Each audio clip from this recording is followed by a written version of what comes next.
Stories. అనగనగా సీతారామపురం అనే ఊరిలో ప్రజలందరూ వ్యవసాయం చేస్తూ జీవనం సాగించేవారు. అదే ఊరిలో సావిత్రమ్మ అనే 60 ఏళ్ల ముసలమ్మ కొడుకు కోడలతో నివాసముండేది. సావిత్రమ్మ మాత్రం పరమ పిసినారి. అలా రోజులు గడిచిపోతూ ఉంటాయి. ఒకరోజు పొద్దున్నే సావిత్రమ్మ కోడలు శకుంతల సావిత్రమ్మ దగ్గరకొచ్చి ఇలా అంటుంది. అత్తయ్య గారు, మనం కూరతో భోజనం చేసి 4 రోజులవుతుంది. మీరు ప్రతిరోజు గంజితోనే అన్నం తినమంటున్నారు. కావున ఈ రోజైనా కాస్త కూరలకి డబ్బులివ్వండి. అలా సంతకెళ్లి కూరలు తీసుకొనొస్తాను అని చాలా అమాయకంగా అడుగుతుంది. అప్పుడు సావిత్రమ్మ కోడలిపై అరుస్తూ ఇలా అంటుంది. ఓసేయ్ కోడలా, అసలు కూరగాయలతో ప్రతిరోజు భోజనం చేస్తే ఎంత ఖర్చవుతుందో తెలుసా నీకు? గంజన్నం చాలా బలం. దానివల్ల చాలా పోషకాలు అందుతాయి మన శరీరానికి.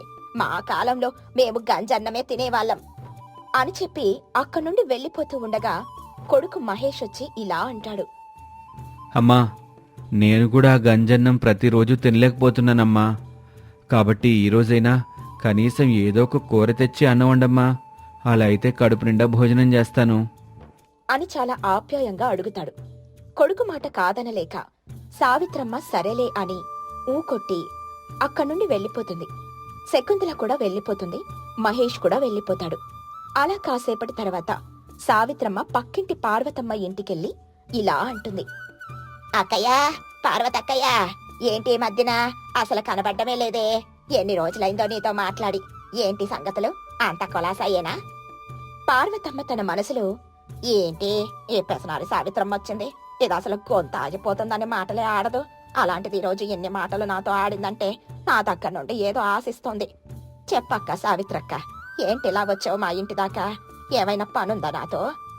ఏ లేదులా అక్క, పొద్దున్నే నిన్ను వీధిలో చూసినప్పుడు నువ్వు కట్టుకున్న చీర బాగుంది, అది ఎక్కడ తీసుకున్నావనని అడుగుదామని వచ్చానులే అని మాట్లాడుతూనే వాళ్ళ ఇంటి పక్కనే ఉన్న బీర చెట్టుకున్న బీరకాయల్ని 3 తెంపేసి చీర చెంగులో చుట్టేసింది. పార్వతమ్మ తన మనసులో, ఇది ఎంగిలి చేతితో కాకినే కొట్టదు, అలాంటిది నేను కట్టుకున్న చీర కొనడానికి వివరాలు నన్ను అడుగుతుందా? ఇదంతా నమ్మసప్యంగా లేదే అని మనసులో అనుకుని చీర ఎక్కడ కొన్నదో వివరంగా చెబుతుంది. సరేలే అక్క, అయితే రేపు పొద్దున్నే నా కొడుకుని తీసుకొనెళ్ళి ఇలాంటి చీర ఒకటి నేను కూడా కొనుక్కుంటాను అని చెప్పి అక్కడి నుండి తప్పించుకుని వెళ్లిపోతుంది.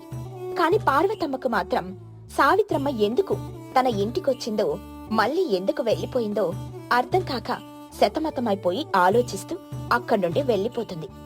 అలా సావిత్రమ్మ పార్వతమ్మ ఇంటి ముందున్న బీర చెట్టుకున్న బీరకాయలను దొంగతనంగా తెంపేసి ఇంటికి తీసుకునొచ్చి కోడలితో ఇలా అంటుంది. వసై శకుంతలా, ఇదిగోవే, నువ్వు నా కొడుకు అడిగారని ఈ రోజు బీరకాయలు తెచ్చాను.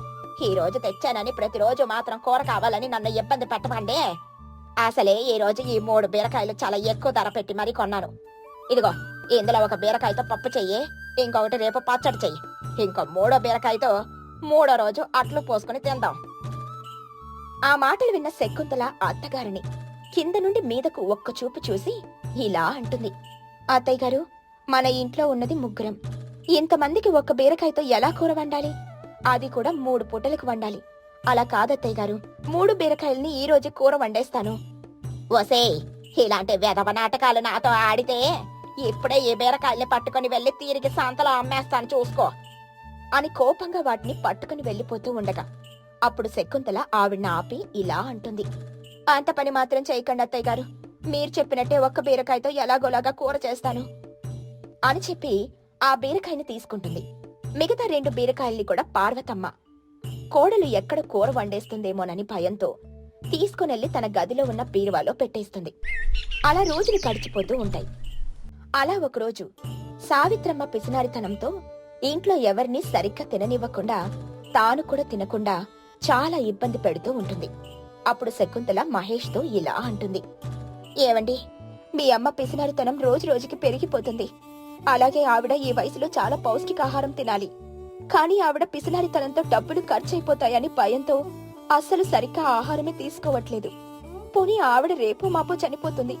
ఆవిడికి ఎలాగో ఆవిడ ఆరోగ్యం అవసరం లేదు. కనీసం మనకైనా సరైన తిండి పెట్టట్లేదండి.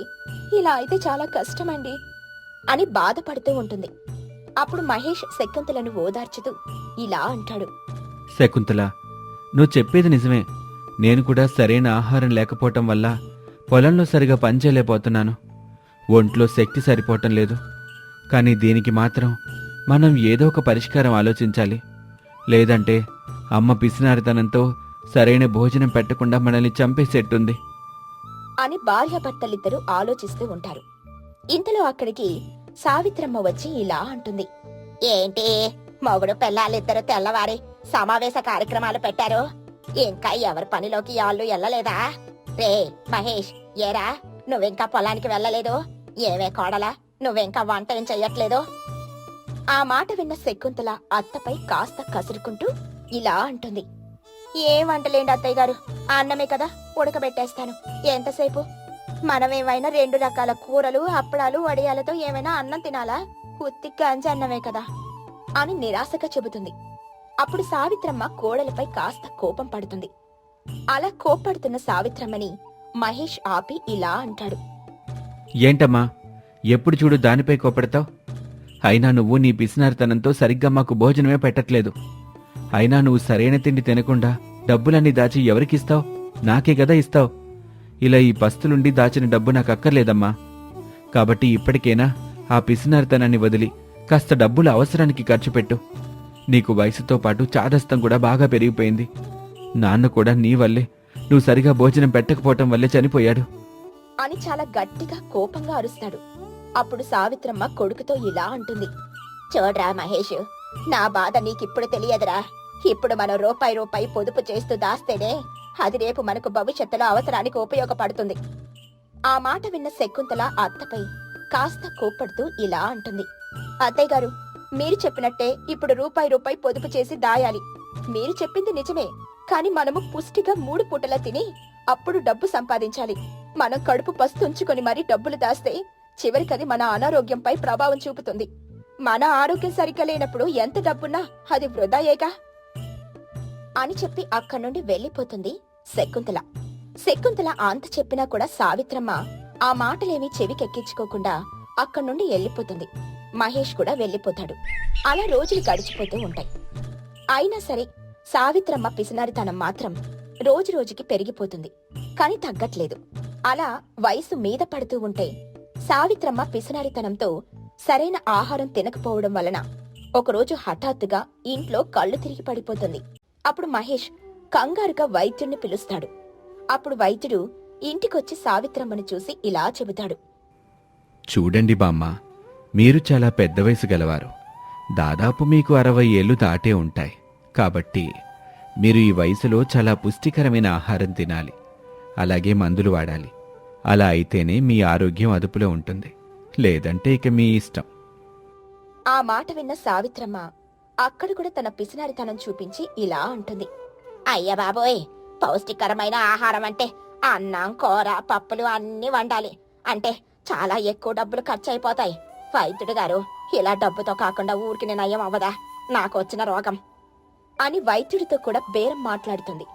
అప్పుడు వైద్యుడు చిన్న నవ్వు నవ్వి ఇలా అంటాడు.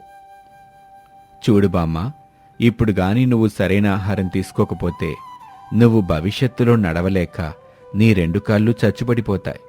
అప్పుడు వాటికి చాలా ఎక్కువ మొత్తంలో డబ్బులు ఖర్చు పెట్టి మందులు వాడాల్సి ఉంటుంది. అక్కడే ఉండి ఈ మాటలు వింటున్న శకుంతల ఇలా అంటుంది. వైద్యుడి గారు, మా అత్తయ్య గారికి 2 కాళ్ళు చచ్చి పడిపోయినా పర్వాలేదు, అప్పుడే మందులు వాడతారు. ఇప్పుడు ఆవిడ మాత్రం పుష్టికరమైన ఆహారం తిననే తినరు.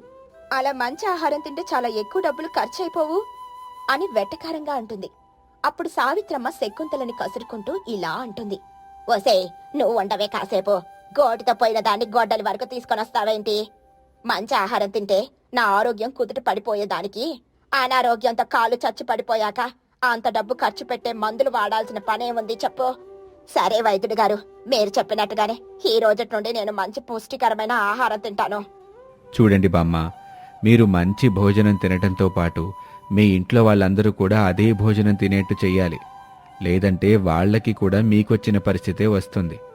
అప్పుడు మీకింకా డబ్బులు ఎక్కువ ఖర్చవుతాయి. ఇక మీ ఇష్టం అని చెప్పి అక్కడి నుండి వెళ్లిపోతాడు. అప్పుడు సావిత్రమ్మ శకుంతలతో ఇలా అంటుంది. ఓసై కోడలా, ఇదిగో 1000 డబ్బులు తీసుకొనెళ్ళి సంతలో ఏవి మంచి శక్తిని బలాన్ని ఇస్తాయో ఆ కూరగాయల్ని ఇంటికి తీసుకుని రావే. వాటినే అలాంటి కూరగాయలతోటే ఈ రోజటి నుండి మన ఇంట్లో వారందరము భోజనం చేద్దాం. అలా అయితే మనకి ఎలాంటి అనారోగ్యము రాదు. అప్పుడు మనం ఇంట్లో వాళ్ళందరం ఎలాంటి మందులు వాడాల్సిన పనే లేదు అని చెప్పి కోడలికి డబ్బులిచ్చి సంతకు పంపిస్తుంది. అలా శకుంతల ఆ డబ్బులు తీసుకుని సంతకెళ్లి రకరకాల కూరగాయలు, అలాగే గుడ్లు, పాలు, పళ్ళు అన్ని తీసుకునొచ్చి ఇంట్లో రకరకాల వంటలు చేస్తుంది. అయినా సరే సావిత్రమ్మ మాత్రం మారు మాట్లాడకుండా ఉంటుంది. ఎందుకంటే వైద్యుడు చెప్పినట్టుగా పుష్టికరమైన ఆహారం తినకపోతే ఆరోగ్యం చెడిపోయి ఎక్కడ ఎక్కువ డబ్బులు పెట్టి మందులు వాడవలసి వస్తుందేమోనని భయంతో కోడలు ఏం చేసినా ఏమీ అనేది కాదు. అలా ఒకరోజు మహేష్ శకుంతల దగ్గరకొచ్చి ఇలా అంటాడు. ఏమే శకుంతల, నువ్వు సంతోషంగా ఉన్నావా? మా అమ్మ మారిపోయింది. మా అమ్మతో పాటు మనకు కూడా మంచి ఆహారం పెడుతుంది. చూసావా, నేను పరమ పిసినారైన మా అమ్మని నేను వేసిన పథకంతో ఎలా మార్చేశాను. అదేంటండి అలా అంటారు? ఆ వైద్యుడు మంచి ఆహారం తినకపోతే మీ అమ్మ అనారోగ్యం పాలవుతుంది, అలాగే ఇంట్లో వాళ్ళందరూ అనారోగ్యం పాలవుతారని చెబితేనే కదా అత్తయ్య గారు మనకి ఇలా డబ్బు ఖర్చు పెట్టి రకరకాల కూరగాయలు, పళ్ళు, ఫలాలు అన్ని కొనడానికి డబ్బులు ఇస్తున్నారు. మరి అలాంటప్పుడు మీరు మీ అమ్మని మార్చేశారని అంటున్నారేంటి అని చాలా ఆశ్చర్యంగా అడుగుతుంది. అప్పుడు మహేష్ కాస్త చిరునవ్వు నవ్వి ఇలా అంటాడు. హోసే పిచ్చి మొహం, మా అమ్మ నిజంగానే అనారోగ్యంతో కళ్ళు తిరిగి పడిపోలేదు. నేనే మా అమ్మని కావాలనే ఎండలో ఎక్కువసేపు కూర్చోబెట్టాను.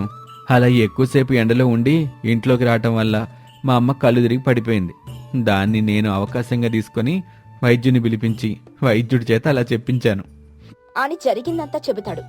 ఈ విషయం తెలుసుకున్న తన అత్తగారు మారడానికి కారణం తన భర్తని తెలుసుకుని శకుంతల ఆనందపడింది. అలా సావిత్రమ్మ పుష్టికరమైన పౌష్టికరమైన ఆహారం తినకపోతే అనారోగ్యం పాలవుతారని వైద్యుడు చెప్పడంతో ఆ రోజుటి నుండి తన పిసినారితనాన్ని వదిలి ఇంట్లో అందరికీ డబ్బులు ఖర్చు పెట్టి మంచి పుష్టికరమైన భోజనం పెట్టేది. అలా సావిత్రమ్మ పిసినారితనాన్ని వదిలేయడం వలన ఆ ఇంట్లో వాళ్ళందరూ 3 పూటల కడుపు నింపుగా భోజనం చేస్తూ హాయిగా జీవనం సాగించేవారు. అనగనగా కృష్ణలంక అనే ఒక మారుమూల గ్రామం ఉండేది. ఆ గ్రామంలో ప్రజలందరూ వ్యవసాయం చేస్తూ జీవనం సాగించేవారు. అదే ఊరిలో రామయ్య కుటుంబం నివాసముండేది. రామయ్యకి కృష్ణ, గోపాల్ అని 2 కొడుకులుండేవారు. అలా రోజులు గడిచిపోతూ ఉంటాయి.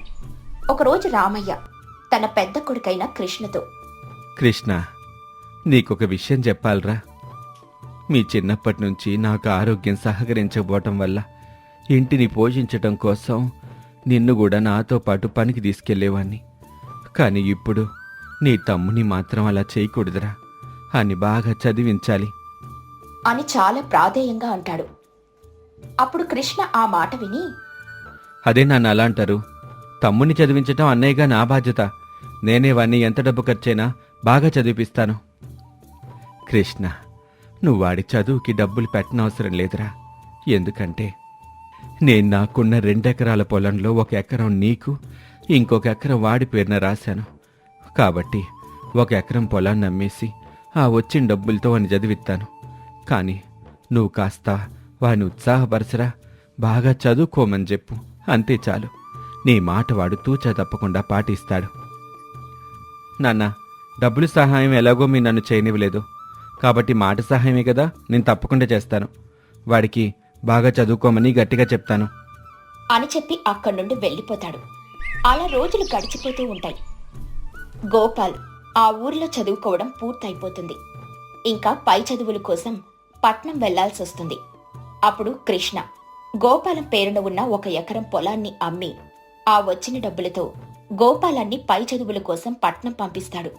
ఇక కృష్ణ తన పేరునున్న ఎకరం పొలంలో తానే కష్టపడి వ్యవసాయం చేసుకుంటూ తల్లిదండ్రులిద్దరినీ కూడా బాగా చూసుకునేవాడు. అలా రోజులు గడిచిపోతూ ఉంటాయి. కృష్ణకు కూడా పెళ్లి వయసు వస్తుంది. రామయ్య, జానకమ్మ దంపతులు కొడుకుకి రాధ అనే ఒక అందమైన అమ్మాయిని చూసి పెళ్లి చేస్తారు. అలా కృష్ణ, రాధమ్మ దంపతులు హాయిగా జీవనం సాగిస్తూ ఉండేవారు. అలా రోజులు గడిచిపోతూ ఉంటాయి. ఒకరోజు రామయ్య కృష్ణయ్యతో, ఒరే కృష్ణ, మీ తమ్ముడు ఉత్తరం రాశాడ్రా. ఆడుకో మంచి ఉద్యోగం దొరికిందంట. అవునా నాన్న? చాలా సంతోషం. ఇంతకీ వాడెప్పుడొస్తున్నాడు? ఇప్పుడే కదా ఉద్యోగంలో చేరాడు. సెలవులు ఇస్తే వస్తానని రాశాడు. ఓహ్, అలాగా. అంటే వాడికి సెలవులు ఇచ్చే వరకు వాడిని చూడకుండా ఉండాలన్నమాట. అని బాధపడుతూ అక్కడి నుండి వెళ్ళిపోతాడు. అలా చాలా రోజులు గడిచిపోతూ ఉంటాయి. ఒకరోజు రాధ కృష్ణ దగ్గరకు వచ్చి ఇలా అంటుంది. ఏవండి, మీకొక విషయం చెప్పాలి. అదేంటంటే, మీ నాన్న చిన్నప్పటి నుండి మిమ్మల్ని చదువు మాన్పించేసి పనిలో చేర్పించారు. కానీ మీ తమ్ముడికి మాత్రం డబ్బులు ఖర్చు పెట్టి బాగా చదివించారు. కాబట్టి ఈ ఆస్తిలో వాటా మీ తమ్ముడి కంటే మీకే ఎక్కువ వస్తుంది. అదేంటి అలా అంటావు? అయినా నిన్ను మా తమ్ముడి చదువుకయ్యే డబ్బులు పెట్టలేదు. మా నాన్న మాకున్న పొలంలో సగం అమ్మి వాణ్ణి చదివించాడు. ఓరి నా తెలివి తక్కువ మొగడా, మీ నాన్న కొన్నది 2 ఎకరాల పొలం. అదే పొలంలో 1 ఎకరం అమ్మి మీ తమ్ముడిని చదివించాడు. ఇప్పుడున్న ఈ ఎకరా పొలాన్ని మళ్ళీ చెరిసగం చేస్తాడు. అప్పుడు మీ తమ్ముడి వాటా 1.5 ఎకరం పొలం వెళ్ళినట్టు మనకి 1/2 ఎకరా మాత్రమే వచ్చింది అని తన దుర్బుద్ధితో ఆలోచించి ఉన్నవి లేనివి చాడీలన్నీ తమ్ముడు గురించి చెప్తుంది. ఆ మాటలు విన్న తెలివి తక్కువ మొగుడు అదే నిజమని నమ్మి, అవును రాధా, నువ్వు చెప్పింది నిజం. ఇన్నాళ్ళు నేను ఈ విషయం గురించి ఆలోచించలేదు. మరిప్పుడు నన్నేం చేయమంటావు? మా నాన్న దగ్గరికి వెళ్ళి నాకు తమ్ముడితో సమానమైన వాటా ఇవ్వు అని అడిగితే ఇంట్లో చాలా పెద్ద గొడవే జరుగుతుంది. ఇప్పుడు ఈ సమస్యకి పరిష్కారం ఏంటో నాకు అర్థం కావట్లేదు అని ఆలోచిస్తూ దిగాలుగా ఉంటాడు. అప్పుడు రాధ కృష్ణతో ఇలా అంటుంది. అయినా మీరేం దిగులు పడకండి. దీనికి నా దగ్గర ఒక పరిష్కారం ఉంది. అదేంటంటే, మీ తమ్ముడికి ఎలాగో ఉద్యోగం వచ్చేసి ఉంటుంది. కాబట్టి మీ తమ్ముడిని మీ అమ్మా నాన్నను బాగా చూసుకోవడానికి మీరు సంపాదించే డబ్బులు సరిపోవడం లేదని మీ తమ్ముడిని ప్రతి నెలా వచ్చే తన జీతం డబ్బులు పంపించమని ఒక ఉత్తరం రాద్దాం. అవును, నువ్వు చెప్పింది నిజమే. అలా మా తమ్ముడు ప్రతి నెల డబ్బులు పంపిస్తే ఆ డబ్బులు ఇంటి ఖర్చులకి అలాగే అమ్మ నాన్నని చూసుకోవడానికి సరిపోతాయి. నేను సంపాదించిందంతా మనకి మిగిలిపోతుంది అని భార్యాభర్తలిద్దరూ దుర్బుద్ధితో ఆలోచిస్తారు. అలా కృష్ణ అక్కడి నుండి వెళ్ళిపోతాడు. రాధ కూడా తన పని తాను చూసుకుంటుంది. ఒకరోజు జానకమ్మ రాధతో ఇలా అంటుంది. అమ్మా రాధ, నేను పొద్దున్నే మందులేసుకోవాలి. కావున తినడానికి ఇంట్లో ఏమైనా చేసావా లేదా? ఆ మాట విన్న రాధ అత్తగారిపై కోప్పడుతూ ఇలా అంటుంది. గుర్రం గొడ్డుదైనా దానాకు మాత్రం లోటు లేదన్నట్టుగా మీ వల్ల రూపాయి ఉపయోగం లేదు గాని తిండి మాత్రం పూట తప్పకుండా తింటారు అని జానకమ్మని అవమానిస్తూ మాట్లాడుతుంది. అప్పుడు జానకమ్మ కాస్త గట్టిగా కొడుకుతో ఇలా అంటుంది. అరే కృష్ణ, చూడ్రా నీ భార్య మమ్మల్ని ఎన్ని మాటలంటుందో. అయినా సరే అలా బండరాయిలా చలనం లేకుండా నిల్చున్నావేంటి?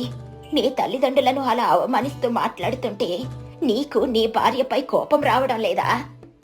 ఇంతలో అలా జానకమ్మ మాట్లాడేసరికి కృష్ణకి ఎక్కడ కోపం వచ్చి తనని తిడతాడేమోనని భయంతో రాధ తన తెలివితేటలను ఉపయోగించి ఇలా అంటుంది. చెప్పండి, ఇంకా మీ కొడుక్కి నన్ను కొట్టి చంపేయమని కూడా చెప్పండి. ఆయన మీలాంటి అత్తగారిని నేను ఎక్కడా చూడనేలేదు. కొడుకుతో కోడల్ని తిట్టమని చెబుతున్నారు. అయినా ఇలాంటి ఇంటికి కోడలుగా రావడం నా తప్పే అని అక్కడి నుండి ముసలి కన్నీరు కారుస్తూ వెళ్లిపోతుంది. కృష్ణ కూడా తన పని తాను చేసుకుంటాడు. జానకమ్మ కూడా ఇక చేసేదేమీ లేక అక్కడి నుండి వెళ్లిపోతుంది. అలా రోజులు గడిచిపోతూ ఉంటాయి.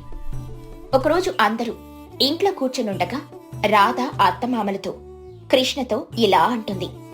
ఏవండి, మన ఊరి చివర్లో ఒక పెద్ద ఇల్లు అమ్మకానికుంది.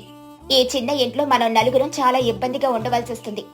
అలాగే రేపొద్దున్న మీ తమ్ముడికి మంచి సంబంధం చూసి పెళ్లి చేస్తే ఆ వచ్చిన అమ్మాయి ఇలాంటి చిన్న ఇంట్లో ఉండడానికి ఇబ్బందిగా ఉంటుంది. కాబట్టి మనం ఆ పెద్ద ఇల్లు కొనుక్కుందామండి అని సలహా చెప్తుంది. అప్పుడు ఆ మాట విన్న రామయ్య, ఏంటమ్మా రాధా, ఇల్లంటే మాటలా? చాలా డబ్బులు అవసరం అవుతాయి. మన దగ్గర అంత డబ్బు ఎక్కడుంది చెప్పు. అది కాదు మావయ్య, మన గోపాల్కి ఎలాగో ఉద్యోగం ఉంది కదా, కాబట్టి తననే డబ్బులు సర్దమని ఉత్తరం రాద్దాం. అలాగే ఆ కొన్న ఇంటిని కూడా గోపాల్ పేరు మీద రాపిద్దాం అని చాలా వినయంగా మాట్లాడి అత్తమామలను ఒప్పిస్తుంది. అలా గోపాలానికి కూడా ఇంటిని కొనడానికి డబ్బులు పంపమని ఉత్తరం రాస్తారు. అలా గోపాల్ కొద్ది రోజుల్లోనే ఇంటిని కొనడానికని డబ్బులు పంపిస్తాడు. అలా కృష్ణ గోపాల్ పంపిన డబ్బులతో ఊర్లోని ఒక పెద్ద ఇంటిని కొంటారు. ఆ ఇంట్లో ఒక మంచి రోజు చూసుకుని గృహప్రవేశం కూడా చేస్తారు. అలా రోజులు గడిచిపోతూ ఉంటాయి. ఒకరోజు అనుకోకుండా గోపాల్ పట్నం నుండి ఇంటికొస్తాడు. అప్పుడు గోపాలాన్ని చూసి తల్లిదండ్రులిద్దరూ తెగ సంబరపడిపోతారు. కాని హఠాత్తుగా వచ్చిన గోపాల్ని చూసి కృష్ణ రాధలు ఇద్దరు కూడా తెగ కంగారు పడిపోతారు. అప్పుడు గోపాల్ తల్లిదండ్రులను చూసి బాధపడుతూ, అదేంటమ్మా అలా బక్కచిక్కిపోయావు? అలాగే చాలా నీరసంగా కనబడుతున్నావు. ఏంటి సరిగా అన్నం తింటం లేదా లేక మందులు వాడటం లేదా అని ప్రశ్నల మీద ప్రశ్నలు వేస్తాడు. ఆ మాటలు విన్న రామయ్య కాస్త తడబడుతూ, అలాంటిదేమీ లేదురా, నువ్వు చాలా రోజులైందిగా మీ అమ్మని చూసి, అందుకే నీకు అలా అనిపిస్తుంది అంతే అని దగ్గుతూ చెబుతాడు. అప్పుడు ఆ మాటలు విన్న గోపాలానికి విషయం పూర్తిగా అర్థమయ్యి, ఏంటన్నయ్య, నువ్వు అమ్మని నాన్నని సరిగా చూసుకోవటం లేదా? అయినా నీకు ప్రతి నెలా నేను డబ్బులు పంపిస్తున్నది వాళ్ళకి ఏ లోటు లేకుండా చూసుకోవడానికే కదా. మరి నేను పంపించిన డబ్బులు నువ్వు వాడుకొని అమ్మా నాన్నని నువ్వు సరిగా చూసుకోవా?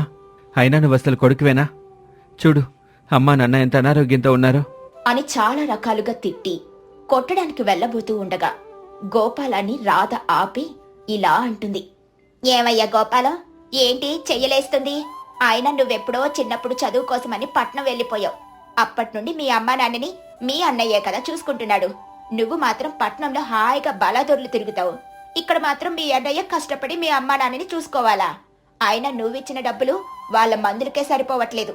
నువ్వు పట్నం వెళ్ళిన ఎన్ని సంవత్సరాలలో ఒక్కసారి కూడా మీ అమ్మా నాన్నలను చూడ్డానికి రాలేదు అని చాలా గట్టిగా మాట్లాడుతుంది.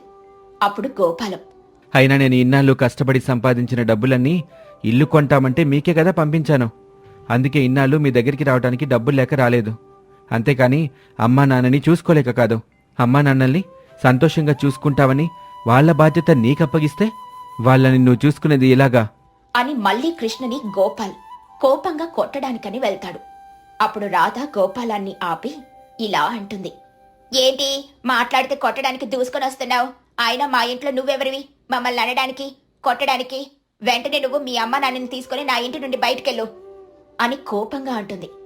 ఆ కోడలి మాటలు విన్న రామయ్య ఆశ్చర్యంగా, అదేంటి, ఇల్లు గోపాలం పేరుని గదా ఉంది, మరి అలాంటప్పుడు గోపాలం ఎందుకు బయటికెళ్ళాలి? అయితే గీతే మీరు వెళ్ళాలి. వెంటనే మీరు బయటికెళ్ళండి. నా చిన్న కొడుకు కష్టపడి సంపాదించిన డబ్బులతో ఇల్లు కొన్నాడు కాబట్టి ఈ ఇల్లు వాడిది. అలాగే అందుకు సంబంధించిన పత్రాలు కూడా ఉన్నాయి అని కోడలితో వాదిస్తాడు. అప్పుడు రాధ నవ్వుతూ ఇలా అంటుంది. ఏవండి, మీ నాన్న ఇంకా ఈ ఇల్లు మీ తమ్ముడు పేరున మనం రాపించామని అనుకుంటున్నాడు. అసలు మనం ఈ ఇల్లుని మీ పేరున రాపించామని తెలిస్తే మీ నాన్న ఏమైపోతాడో అని వెటకారంగా అంది. ఆ మాటలు విన్న జానకమ్మ బాధతో ఏడుస్తూ ఇలా అంటుంది. హోసని మొదనష్టపు మొక్కందానా, నా చిన్న కొడుకు డబ్బులతో ఇల్లు కొని ఇప్పుడేమో ఇల్లుని నీ మొగుడు పేరున రాపించుకుంటావా? ఇంత మోసం చేసిన నీకు పుట్టగతలుండవే, పురుగులు పట్టిపోతావే. నా కొడుకు చిన్నప్పుడు నన్ను, నా చిన్న కొడుకుని వాళ్ళ నాన్నని చాలా బాగా చూసుకునేవాడు. 6 నెలలు సావాసం చేస్తే వాళ్ళు వీళ్ళవుతారు అంటారు కదా. అలా నువ్వు వాడితో సంవత్సరం ఉన్నావో లేదో అప్పుడే వాడికి నీకున్న చెడు ఆలోచనలన్నీ నూరిపోసావు. వాణ్ణి కూడా నీలాగే దుర్బుద్ధి కలవాడిలా తయారు చేశావే అని గుండెలు బాదుకుంటూ ఏడుస్తుంది. అప్పుడు జానకమ్మని ఓదారుస్తూ గోపాల్, అయినా నువ్వు నీ భార్య దుర్బుద్ధితో నన్ను మోసం చేసి నేను సంపాదించి ఇచ్చిన డబ్బులతో కొన్న ఇంటిని నీ పేరున రాయించుకున్నంత మాత్రాన నేనేమీ బాధపడ్ను. నేను బాగా కష్టపడి డబ్బులు సంపాదించి అమ్మా నాన్నని బాగా చూసుకొని నీకంటే మంచి స్థాయిలో ఉంటాను అని అనుకొని తల్లిదండ్రులను తీసుకుని ఆ ఇంటి నుండి వెళ్ళిపోతాడు. అలా గోపాల్ అదే ఊరిలో తనకున్న తెలివితేటలతో జమీందారి దగ్గర గుమాస్తాగా పనిచేస్తాడు. అలా కష్టపడి పనిచేసి చాలా ఎక్కువ డబ్బులు సంపాదించి ఒక పెద్ద ఇంటిని కొని తల్లిదండ్రులను బాగా చూసుకుంటూ కృష్ణ కంటే మంచి స్థాయిలో స్థిరపడతాడు. అలా ఒక మంచి అమ్మాయిని కూడా పెళ్లి చేసుకుని తల్లిదండ్రులతో కలిసి హాయిగా జీవనం సాగిస్తాడు.